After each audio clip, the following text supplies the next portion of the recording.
Hi friends, இந்திய அணியை பொறுத்த வரைக்கும் வளர்ந்து வரக்கூடிய ஒரு இளம் வீரர் தான் ரிஷப் பண்ட். தோனிக்கு மாற்றாக தான் டெஸ்ட் போட்டிகளில் ரிஷப் பண்ட் களமிறக்குனாங்க. தினேஷ் கார்த்திக், பார்த்திவ் பட்டேல், விருதிமன் சஹா இந்த மாதிரி அனுபவம் வாய்ந்த வீரர்கள் இருந்தாலுமே கூட பிசிசிஐ ரிஷப் பண்ட் மேலே நம்பிக்கை வச்சு ரிஷப் பண்டை களமிறக்குனாங்க. அவரும் பார்த்தீங்க அப்படின்னா சின்ன சின்ன தவறுகள் செஞ்சாலுமே கூட ஒரு சில போட்டிகளை தன்னுடைய அபாரமான திறமையை வெளிப்படுத்திக்கிட்டு தான் வராரு. அந்த வகையில் பார்த்தீங்கன்னா இங்கிலாந்தில் சதம் அடிச்சிருக்காரு. அதேமாதிரி ஆஸ்திரேலியா அணிக்கு எதிரான 4வது டெஸ்ட் மேட்ச் முதல் இன்னிங்ஸில் 159 ரன்கள் அடித்து நாட் அவுட் பேட்ஸ்மனாக இருந்திருக்காரு. இதன் மூலமாக பார்த்தீங்க அப்படின்னா ரிஷப் பண்ட் அபாரமான ஒரு சாதனை செஞ்சிருக்காரு. அதாவது ஏசியாவை தாண்டி வெளிநாடுகளில் சதம் அடித்த இந்திய விக்கெட் கீப்பர்கள் அப்படின்னு நம்ம பார்க்கும்போது மஞ்சுரேக்கர் பார்த்தீங்க அப்படின்னா 1959 சதம் அடித்தார்.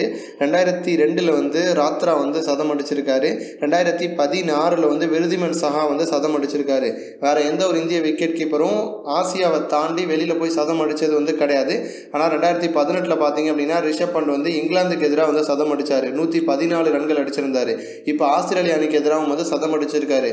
ஸோ இங்கிலாந்து மற்றும் ஆஸ்திரேலியா இந்த ரெண்டு அணிகளுமே டெஸ்ட் போட்டியில் அபாயகரமாக விளையாடக்கூடிய அணிகள். அவங்க மண்ணிலே வச்சு ரிஷப் பண்ட் இந்த சாதனை செஞ்சிருக்காரு. அதுவும் இளம் வயசுலேயே ரிஷப் பண்ட் இந்த சாதனையை செஞ்சிருக்காரு. ஸோ பிசிசி எடுத்த முடிவு சரிதான் அப்படிங்கிற மாதிரி ரசிகர்கள் கருத்து தெரிவிக்கிறாங்க. டெஸ்ட் போட்டியில் தோனி இல்லாத குறையை ரிஷப் பண்டால தான் நிரப்ப முடியும் அப்படிங்கிற மாதிரியும் ரசிகர்கள் தொடர்ந்து ரிஷப் பண்டுக்கு ஆதரவாக குரல் கொடுத்துக்கிட்டு வராங்க. இது போன்ற இன்னும் பல ஸ்போர்ட்ஸ் செய்திகளை தெரிஞ்சுக்க ரெட் கலர் பாக்ஸை கிளிக் பண்ணி நம்ம சேனலை சப்ஸ்கிரைப் பண்ணுங்கள். இந்த வீடியோ உங்களுக்கு பிடிச்சிருந்துச்சு அப்படின்னா லைக் பண்ணுங்கள், ஷேர் பண்ணுங்கள். நன்றி.